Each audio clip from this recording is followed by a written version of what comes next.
Hi everyone. അപ്പൊ എന്റെ പുതിയൊരു വീഡിയോയിലേക്ക് എല്ലാവർക്കും സ്വാഗതം. അപ്പൊ ഞാൻ ഇന്ന് വന്നിരിക്കുന്നത് ഈ ഒരു ടോപ്പിക്ക് എല്ലാവർക്കും ഇഷ്ടപ്പെടണമെന്നില്ല, പക്ഷേ നമ്മുടെ ഓഡിയൻസ് ഡിമാൻഡ് ചെയ്യുന്ന ഒരു ടോപ്പിക്കാണിത്. ശരിക്കും നമ്മൾ അവർക്കൊരു ട്രാജഡി ഉണ്ടായ സമയത്ത് നമ്മൾ അവരെ സപ്പോർട്ട് ചെയ്തും വിമർശിച്ചും എല്ലാം ഓരോ വീഡിയോസ് ഇട്ടിട്ടുണ്ടായിരുന്നു. അപ്പൊ നമുക്ക് എല്ലാവർക്കും അറിയാം, നമ്മുടെ ഫാമിലി ബ്ലോഗേഴ്സിന്റെ ഇടയ്ക്ക് ഏറ്റവും വലിയ ഒരു വഴക്ക് നടന്ന ഒരു ബ്ലോഗേഴ്സ് ആണ് നമ്മുടെ ഈ പ്രവീൺ പ്രണവ് എന്ന് പറയുന്നത്. ശരിക്കും പറഞ്ഞാൽ ആദ്യം ഈ ഒരു ഇഷ്യൂ എന്ന് പറഞ്ഞാൽ സാധാ ഫാമിലി ഇഷ്യൂ ആയിട്ടായിരുന്നു തുടങ്ങിയത്. അത് കഴിഞ്ഞതിന് ശേഷം നമ്മളെയൊക്കെ ഞെട്ടിക്കുന്ന തരത്തിലുള്ള ഡൊമസ്റ്റിക് വയലൻസ് പോലെയുള്ള ഒരു സോഷ്യൽ ഇഷ്യൂ ആയിട്ട് മാറിയ ഒരു വിഷയമായിരുന്നു അത്. അതെല്ലാവർക്കും ഓർമ്മയുണ്ടെന്ന് വിചാരിക്കുന്നു. കാര്യം അത്രയും വൈറലായ, അത്രയും ആളുകൾ കണ്ട ഒരു ഫാമിലി ഇഷ്യൂ തന്നെയായിരുന്നു അത്. നമ്മൾ ആ വീഡിയോ ചെയ്യുന്ന സമയത്ത് തന്നെ പറഞ്ഞായിരുന്നു, ഇവർ അച്ഛനും മക്കളും ഒക്കെയാണ്, എല്ലാവരും ഒന്നാകും എന്നുള്ള കാര്യം നമ്മൾ പറഞ്ഞായിരുന്നു. ഇത് നമ്മൾ നോക്കുവാണെങ്കിൽ പ്രവീണിന്റെ ഭാഗത്ത് നിന്നുള്ള എക്സ്പ്ലനേഷൻ കേൾക്കുമ്പോൾ പ്രവീണിനെ സപ്പോർട്ട് ചെയ്തും അച്ഛനെ അമ്മേനെയും കൊച്ചുവിനെയൊക്കെ തെറി വിളിച്ചുകൊണ്ടായിരുന്നു ഓഡിയൻസ് നിന്നിരുന്നത്. അത് കഴിഞ്ഞതിന് ശേഷം പ്രണവ് കൊച്ചുവിന്റെ ഭാഗത്തു നിന്ന് ഒരു വീഡിയോ വരുമ്പോഴത്തേക്കും പ്രവീണിനെ തെറി വിളിച്ചുകൊണ്ട് വരും. ശരിക്കും പറഞ്ഞാൽ അങ്ങോട്ടും ഇങ്ങോട്ടും മാറി മാറി ചേരി തിരിഞ്ഞ് തെറി വിളിക്കലായിരുന്നു അന്നത്തെ ഒരു മെയിൻ സംഭവം എന്ന് പറയുന്നത്. അന്ന് ഈ പറഞ്ഞ ഓഡിയൻസ് എല്ലാവരും പറഞ്ഞായിരുന്നു ഇന്നല്ലെങ്കിൽ നാളെ ഇവരൊന്നാവുമെന്ന്. കാരണം അവര് ഫാമിലിയാണ്. ഫാമിലിയിൽ ഇതൊക്കെ സർവ്വസാധാരണമായിട്ട് നടക്കുന്ന ഒരു കാര്യമാണ്. അങ്ങനെ ആ ഒരു ദിവസം വന്നിരിക്കുകയാണ്. പ്രവീണും അച്ഛനും അമ്മയും കൊച്ചുവായിട്ടുള്ള ഇഷ്യൂസ് എല്ലാം പറഞ്ഞു തീർത്ത് അവരൊക്കെ ഒന്നായിരിക്കുകയാണ്. കഴിഞ്ഞ ദിവസമാണ് പ്രവീൺ സ്വന്തമായിട്ടൊരു ഫോർച്യൂണർ എടുത്തത്. അതിന്റെ വീഡിയോസും കാര്യങ്ങളും കിട്ടിയിട്ടുണ്ടായിരുന്നു. ലക്ഷക്കണക്കിന് വ്യൂസ് ആണ് അതിന് കിട്ടിയിരിക്കുന്നത്. അതിനു മുമ്പ് തന്നെ ഇവരൊരു Q&A നടത്തിയിട്ടുണ്ടായിരുന്നു. ആ Q&Aയിൽ പറയുന്നുണ്ട് ഇവര് വീട്ടിലേക്ക് വിളിക്കാറുണ്ട്, ഇപ്പൊ വഴക്കോ കാര്യങ്ങളോ ഇല്ല, എല്ലാം പറഞ്ഞു തീർത്തു എന്നുള്ള ഒരു സൂചന തരുന്നുണ്ടായിരുന്നു. എന്നാൽ ഈ ഒരു വണ്ടി എടുത്തതിന് ശേഷം, അതായത് ഈ ഫോർച്യൂണർ വണ്ടി എടുത്തതിന് ശേഷം ഈ വണ്ടിയുമായിട്ട് ആദ്യം ചെല്ലുന്നത് അച്ഛനെയും അമ്മയും കൊച്ചുവിനെയും ഈ വണ്ടി കാണിക്കാൻ വേണ്ടിയിട്ടായിരുന്നു. അതിന്റെ ഈ ഒരു വീഡിയോ ആണ് ഇന്ന് യൂട്യൂബിൽ ട്രെൻഡിങ് ആയിട്ട് ഓടിക്കൊണ്ടിരിക്കുന്നത്. ശരിക്കും ഇവർ മുൻപ് തന്നെ കാര്യങ്ങളൊക്കെ പറഞ്ഞ് സോൾവ് ചെയ്തെങ്കിലും പ്രേക്ഷകരുടെ മുന്നിലേക്ക് എല്ലാവരും കൂടെ ഒന്നിച്ച് പഴയ പോലെ ആ ക്യാമറയുടെ മുന്നിൽ വരുന്നത് ഇതാദ്യമായിട്ടാണ്. ശരിക്കും പറഞ്ഞാൽ വളരെ സർപ്രൈസിങ് ആയിരുന്നു ആ ഒരു സംഭവം. എന്തായാലും നമുക്ക് ആ ഒരു വീഡിയോ ഒന്ന് കണ്ടുനോക്കാം. അപ്പൊ നമ്മളിത് വീട്ടിന് അങ്ങോട്ടുള്ള വഴിയിലാണ് സുഹൃത്തുക്കളെ. ഇടയ്ക്ക് അന്ന് അച്ഛന്റെ ഓർമ്മ ദിവസമാണ് ലാസ്റ്റ് ഇവിടെ വന്നത്. പിന്നെ ഇങ്ങോട്ട് വന്നിട്ടില്ല കേട്ടോ. ഹലോ ഗായ്സ്, തിരക്ക്. ബോംബെ പോയ മകൻ തിരികെ വന്നിരിക്കുന്നു. നാട് വിട്ടുപോയ മകൻ തിരിച്ച് വീട്ടിലേക്ക്. നിങ്ങൾ ശ്രദ്ധിച്ചോന്ന് അറിയത്തില്ല, വണ്ടി ഓടിച്ചോണ്ടാണ് പുള്ളിക്കാരൻ വീഡിയോ ഒക്കെ റെക്കോർഡ് ചെയ്യുന്നത്. ഇത് കണ്ടു കഴിഞ്ഞാൽ ഒരു ഫൈനുള്ള വകുപ്പൊക്കെ ഉണ്ട് കേട്ടോ.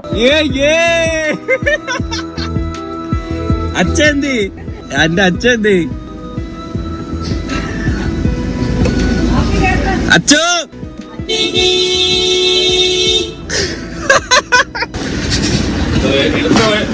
എടുത്ത് ഇങ്ങോട്ട് വരുവാ.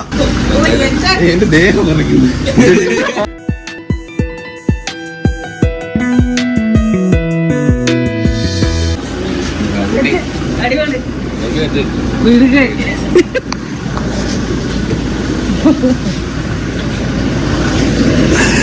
അല്ല, ഇവ പണ്ടോട്ടെ പറയായിരുന്നല്ലോ വീഡിയോയിലായാലും ഏത് വണ്ടി എടുക്കണമെന്ന് പറയുമ്പോ ഫോർച്യൂണർ തന്നെ പറയും.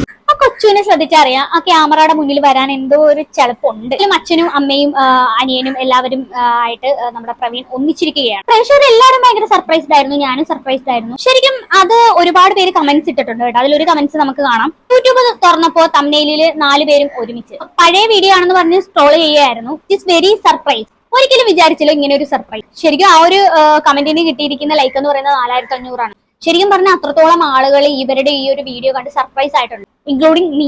എന്തായാലും വളരെ സന്തോഷം. ഇവർ തമ്മിലുള്ള ആ ഇഷ്യൂയുടെ ഡെപ്ത് എന്ന് പറയുന്നത് വളരെ വലുതാണ്.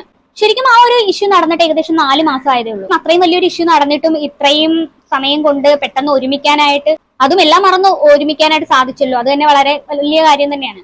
ബാക്കി വീഡിയോ കൂടെ കാണാം. ഡീസൽ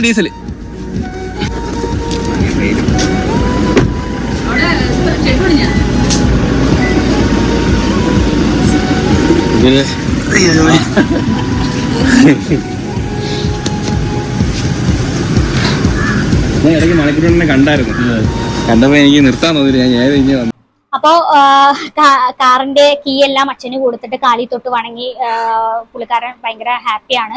എന്തായാലും നല്ലതായിട്ട് വരട്ടെ. ഈ ഒരു സന്തോഷം എന്നും നിലനിന്ന് പോകട്ടെ. ബാക്കി കാണാം.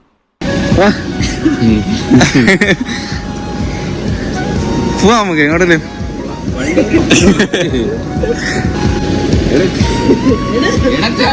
കൊച്ചു സ്റ്റിൽ കൈകെട്ടി ദൂരെ മാറി നിൽക്കുകയാണ്. മനുഷ്യന്മാരെല്ലാം ഡിഫറെന്റ് ആണ്, ആരും ഒരുപോലെയല്ല. എല്ലാവർക്കും എല്ലാ കാര്യങ്ങളും പെട്ടെന്ന് മറന്ന് ചിരിച്ചും കളിച്ചൊന്നും നിൽക്കാൻ പറ്റില്ല. കുറെ പേർക്കൊക്കെ ഇങ്ങനെ ഒരുപാട് ടൈം എടുക്കും. ആ ഒരു മാനസികമായിട്ടുള്ള ഓരോ കാര്യങ്ങളൊക്കെ മാറാൻ ഒരുപാട് ടൈം എടുക്കും. അത് പതിയെ മാറിയേ വരത്തുള്ളൂ. ചിലർക്ക് അത് മാറാനും പോകുന്നില്ല. ശരിക്കും ആ ഒരു ബോഡി ലാംഗ്വേജ് ആണ് കൊച്ചിയിൽ നിന്ന് നമുക്ക് കാണാൻ പറ്റുന്നത്. ചേട്ടനെ കാണുമ്പോൾ ആ പഴയ ഒരു പ്രസരിപ്പോ അല്ലെങ്കിൽ ആ ഒരു വൈബോ ഒന്നും കാണാൻ പറ്റുന്നില്ല. അതിലൊരു ചെറിയ കോട്ടം തട്ടിയിട്ടുണ്ട് എവിടെയൊക്കെയോ. അതൊക്കെ മാറി വരാൻ സമയമെടുക്കും. എന്തായാലും മാറട്ടെ. ശരിക്കും അതൊക്കെ മാറി പഴയ ഒരു വൈബിലേക്ക് വരുമ്പോഴാണ് ഇവരുടെ വീഡിയോസ് കാണാൻ ഒരു രസമൊക്കെ ഉണ്ടാവുന്നത്. ശരിക്കും ഇനി വീഡിയോയിൽ അതുപോലെ വരുമോ എന്ന് അറിയത്തില്ല. എങ്കിലും ഓഫ് ക്യാമറയിൽ ആ ഒരു പഴയ വൈബ് വരട്ടെ. അപ്പോ ഈ ഒരു അച്ഛൻ, അമ്മ, കൊച്ചു എല്ലാം കൂടി ഈ ഒരു വണ്ടിയിൽ ഇവർ ട്രാവൽ ചെയ്യുന്ന ഒരു വീഡിയോ ഉണ്ട്. അതും കൂടി ഒന്ന് കണ്ടുനോക്കാം.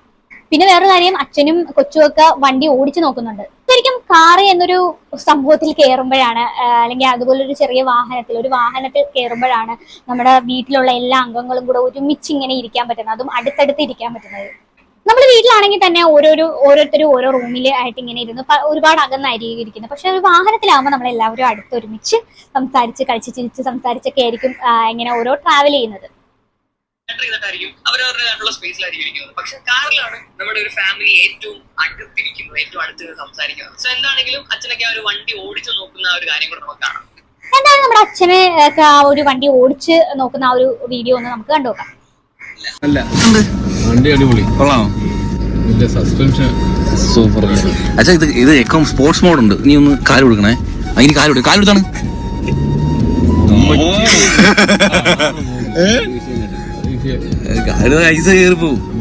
അമ്മ എങ്ങനെയുണ്ടമ്മ? കൊള്ളാം, സൂപ്പർ, അടിപൊളി. എനിക്ക് വണ്ടി ഓടിക്കാൻ അറിയാത്തോണ്ട് എനിക്ക് ഓടിച്ചു നോക്കി പറയാൻ പറ്റില്ല.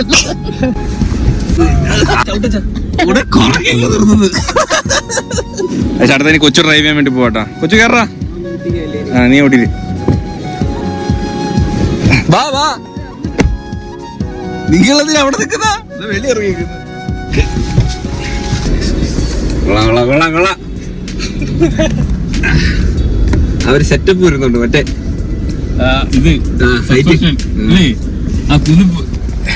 സസ്പെൻഷൻ കിട്ടില്ല കേട്ടാ, രക്ഷയില്ല.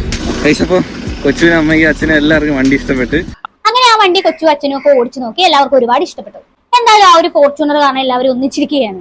ശരിക്കും ആ ഒരു വണ്ടി കാരണമാണ് ഇങ്ങനത്തെ ഒരു സീനൊക്കെ നമുക്ക് കാണാൻ പറ്റിയത്. അങ്ങനെ ഇവര് പ്രവീൺ അവിടെ നിന്ന് വീട്ടിൽ നിന്ന് ഫുഡൊക്കെ കഴിച്ചു പുറത്തേക്ക് എല്ലാവരോടും ബൈ പറഞ്ഞ് പുറത്തേക്ക് ഇറങ്ങി. പിന്നീട് അവസാനം പ്രവീൺ കുറച്ച് കാര്യങ്ങൾ പറയുന്നുണ്ട്. നിങ്ങൾ അതൊന്ന് കേട്ടു കൊണ്ട് കാണിച്ചപ്പം അച്ഛന്റെ ഒക്കെ മുഖത്തൊരു സന്തോഷം കണ്ടപ്പം സത്യം പറഞ്ഞ മനസ്സ് നിറഞ്ഞ കേട്ടോ. കുറെ നാൾക്ക് ശേഷമല്ലേ ഞാൻ അങ്ങോട്ട് പോകുന്നത്.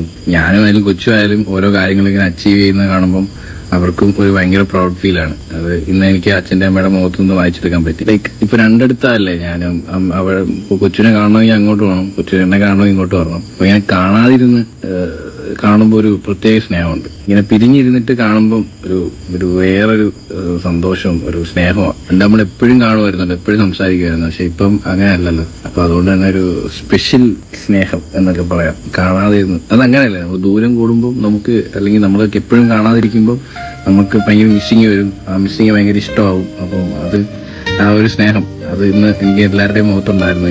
അത് ആ ഒരു സ്ഥാനം ഫീൽ ചെയ്തായിരുന്നു. വളരെ ശരിയായിട്ടുള്ള ഒരു കാര്യമാണ് പ്രവീൺ ഇവിടെ പറഞ്ഞത്. പ്രത്യേകിച്ച് ഒരു കല്യാണമൊക്കെ കഴിഞ്ഞു കഴിഞ്ഞാൽ ഇലയ്ക്കും മുള്ളിനും കേടില്ലാത്ത തരത്തിൽ വളരെ നൈസായിട്ടൊരു വീടെടുത്ത്, അതായത് ഒരു വാടക വീടാണെങ്കിൽ പോലും ഏറ്റവും ഉത്തമമായ ഒരു കാര്യം അങ്ങോട്ട് മാറി താമസിക്കുക തന്നെയാണ്. കാരണം വേറൊരു വീട്ടിൽ താമസിച്ച ഒരു പെൺകുട്ടിയാണ് നമ്മുടെ വീട്ടിലേക്ക് വന്നു കയറുന്നത്. ഒരിക്കലും ആ വന്നു കയറുന്ന പെണ്ണമ്മയ്ക്ക് സ്വന്തം മകളായി മാറില്ല.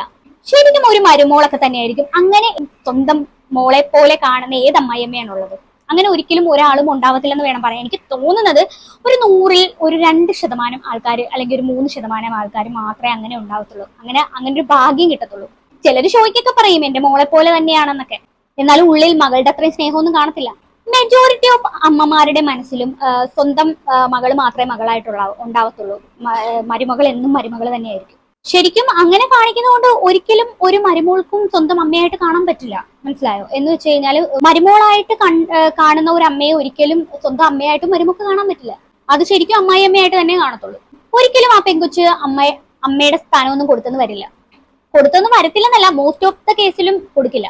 ശരിക്കും ഈ ചില കുടുംബങ്ങളിലൊക്കെ കാര്യമായിട്ടാണ് പറയുന്നത്. ചില കുടുംബങ്ങളിൽ ഈ മോസ്റ്റ് ഓഫ് ദ കേസും ഞാൻ കണ്ടിരിക്കുന്നത് ഇപ്പം ഫസ്റ്റ് തുടക്ക കാലഘട്ടത്തിലൊക്കെ കല്യാണം കഴിഞ്ഞ് കുറച്ച് സമയത്തൊക്കെ ഈ അമ്മായിയമ്മയും മരുമോളും ഈ അടയും ചക്കരയും പോലെ ആയിരിക്കും. കുറെ നാളിങ്ങനെ കഴിഞ്ഞ് പതിയെ പോകും തോറും ഇത് ഇടിയും മിന്നലും ഒക്കെ ആയിട്ട് മാറാറുണ്ട്. അങ്ങനെ അങ്ങോട്ട് പോയി കഴിഞ്ഞാൽ പിന്നെ വീട്ടിൽ ഇടിവെട്ടും വെള്ളപ്പൊക്കവും തന്നെയായിരിക്കും. ഈ ഒരു കാര്യം ഒഴിവാക്കാൻ വേണ്ടിയിട്ട് എപ്പോഴും അകന്നിരിക്കുന്നതാണ് നല്ലത്. ഏറ്റവും മനസ്സമാധാനമായിട്ട് ഒരു കാര്യം എന്ന് പറയുന്നത് വേറെ വീടെടുത്തോ താമസിക്കുക എന്നതാണ്. കാര്യം ആദ്യം തന്നെ തുടക്കത്തിലെ തന്നെ, അല്ലാണ്ട് എന്തെങ്കിലും ഒരു പ്രശ്നം ഉണ്ടാകുമ്പോൾ മാറുന്നതിനേക്കാളും നല്ലത് തുടക്കത്തിലെ തന്നെ അങ്ങനെ ചെയ്യുന്നതായിരിക്കും. ശരിക്കും ഇത് കേൾക്കുന്നവർക്കൊക്കെ മനസ്സിലാകും ഞാൻ പറയുന്നത് എന്താണ്, ആ അർത്ഥം എന്തുകൊണ്ടാണ് പറയുന്നതെന്ന്. ഒരുപാട് മെജോറിറ്റി കേസുകളിൽ ഇങ്ങനെയൊക്കെയാണ് കേട്ടോ നടക്കുന്നത്. ശരിക്കും ഇതിന്റെ ഇടക്കൊക്കെ കിടന്ന് അനുഭവിക്കാൻ പോകുന്ന ആ പയ്യനായിരിക്കും. കാര്യം എന്താന്ന് വെച്ച് കഴിഞ്ഞാല് അവർക്ക് മനസ്സമാധാനം കാണത്തില്ല, എന്താ ചെയ്യേണ്ടതെന്ന് പോലും അറിയാൻ പറ്റാത്ത സിറ്റുവേഷൻ ആയിരിക്കും. ശരിക്കും ഇവരുടെ കേസ് തന്നെ എടുത്ത് നോക്കിയാൽ മതി, നമ്മൾ ആരെയും കുറ്റപ്പെടുത്തുമൊന്നും അല്ല കേട്ടോ. ശരിക്കും ആദ്യമൊക്കെ ഇവരുടെ വീഡിയോ കാണാനൊക്കെ ഭയങ്കര ഇൻട്രസ്റ്റ് ആയിരുന്നു. കാര്യം അച്ഛനും അമ്മ പിന്നെ മരുമോള് പിന്നെ അനിയൻ ചേട്ടൻ എല്ലാരും കൂടി ഭയങ്കര രസമായിരുന്നു, നല്ല എന്റർടൈൻമെന്റ് ആയിരുന്നു. ഇത് കഴിഞ്ഞിട്ട് കുറച്ച് നാൾ കഴിഞ്ഞപ്പോഴത്തേക്കുമാണ് അവിടെ വെറുതെ ഓരോരോ പ്രശ്നങ്ങൾ ഉണ്ടാവാൻ തുടങ്ങിയത്. ശരിക്കും ആദ്യം തന്നെ ഇവർ വീടെടുത്ത് മാറിയിരുന്നെങ്കിൽ ഇങ്ങനത്തെ ഒരു പ്രശ്നം ഉണ്ടാവത്തില്ലായിരുന്നു. നിങ്ങൾ തന്നെ ആ ഒരു വീഡിയോയിൽ ശ്രദ്ധിച്ചാൽ മനസ്സിലാവും, ഇതിനകത്ത് എവിടെയെങ്കിലും ഒരിടത്ത് പോലും മൃദുല എന്ന് പറയുന്ന ആ ഒരു വാക്ക് ഉച്ചരിച്ചിട്ടില്ല. കുഞ്ഞിനെ കുറിച്ചും ചോദിക്കുന്നതായിട്ട് കേട്ടിട്ടില്ല. ചിലപ്പോൾ ഈ മൃദുലയ്ക്ക് അതിന് കഴിഞ്ഞെന്ന് വരില്ല. ഈ പ്രവീൺ പോയി അവരോട് മിങ്കിൾ ആയതുപോലെ മൃദുലയ്ക്ക് പോയി അവരോട് മിണ്ടാനൊന്നും പറ്റിയെന്ന് വരില്ല. കുറച്ച് സമയം വേണ്ടി വരും, കുറച്ചെന്നല്ല കുറച്ചധികം സമയം വേണ്ടി വരും. ഇവരൊക്കെ സ്വന്തം ചോരയായതുകൊണ്ടൊന്ന് പെട്ടെന്ന് പൊറുക്കാനും ക്ഷമിക്കാനും ഒക്കെ പറ്റുമായിരിക്കും. പക്ഷെ പുറത്തുനിന്ന് വന്ന ഒരു പെണ്ണിനെ അത് സാധിച്ചു എന്ന് വരില്ല. ശരിക്കും ഇങ്ങനെയുള്ള വഴക്കും കാര്യങ്ങളൊക്കെ ഒരുവിധപ്പെട്ട എല്ലാ വീട്ടിലും നടക്കുന്നതാണ്. അതിൽ നിന്നൊക്കെ ഭീകര വേർഷൻ ആയിരുന്നു ഇവരുടെ വീട്ടിൽ നടന്നത്. ശരിക്കും ഇനിയും എല്ലാവരും പെട്ടെന്ന് ഒന്നാവട്ടെ എന്ന് പ്രാർത്ഥിക്കുന്ന മൃദുലയും കൊച്ചുമൊക്കെ അവിടെ പോയി വരാം. പക്ഷെ അവിടെ നിൽക്കാൻ ഞാൻ ഒരിക്കലും പറയില്ല, പിന്നെയും വിഷയം ഉണ്ടാവും. ഒരു ഇടയ്ക്ക് അങ്ങോട്ടും ഇങ്ങോട്ടൊക്കെ പോയി വരട്ടെ എന്നൊക്കെയാണ് ഞാൻ പറയുന്നത്. പിന്നെ വേറൊരു കാര്യം എനിക്ക് എടുത്തു പറയാനുള്ള, ഈ പ്രവീണും ആണെങ്കിലും പ്രവീണിന്റെ ഫാമിലി ആണെങ്കിലും നാട്ടുകാരുടെ മുന്നിൽ ഒരു വിശ്വാസം കൊടുത്തിട്ടുണ്ടായിരുന്നു പണ്ട്. ആ ഒരു വിശ്വാസം ഇപ്പൊ എല്ലാവർക്കും പോയിട്ടുണ്ട്. ഇപ്പൊ ഇനി ഇതൊരു റീച്ച് കൂട്ടാൻ വേണ്ടിയിട്ടുള്ള ഒരു നാടകമാണോ, അല്ലെന്നുണ്ടെങ്കിൽ ആ ഒരു വ്യൂസിന് ഈ ഫോർച്യൂണർ എടുക്കാനുള്ള കാശ് കിട്ടാനുള്ള ഒരു വഴിയാണോ എന്നൊക്കെയാണ് നമ്മളൊക്കെ ചിന്തിച്ചു പോകുന്നത്. കാര്യം എനിക്ക് തോന്നുന്നത് അങ്ങനെയൊക്കെയാണെന്നാണ്. എന്തായാലും അത്ര പെട്ടെന്നൊന്നും ഇതൊക്കെ മറക്കാൻ പറ്റുമെന്ന് എനിക്ക് തോന്നുന്നില്ല. ഇതൊക്കെ ഒരു വീഡിയോക്ക് വേണ്ടിയിട്ടുള്ള ഒരു ഇതാണോന്നും അറിയില്ല. അപ്പൊ എന്തായാലും എനിക്ക് ഇത്രയൊക്കെ പറയാനുള്ളത്. ഇത് കേട്ടിട്ട് നിങ്ങൾക്ക് എന്താണ് തോന്നുന്നതെന്ന് വെച്ച് കഴിഞ്ഞാൽ താഴെ കമന്റ് ബോക്സിൽ കമന്റ് ചെയ്യുക. അടുത്തൊരു വീഡിയോയിൽ കാണാം. അതുവരെ ബൈ ബൈ.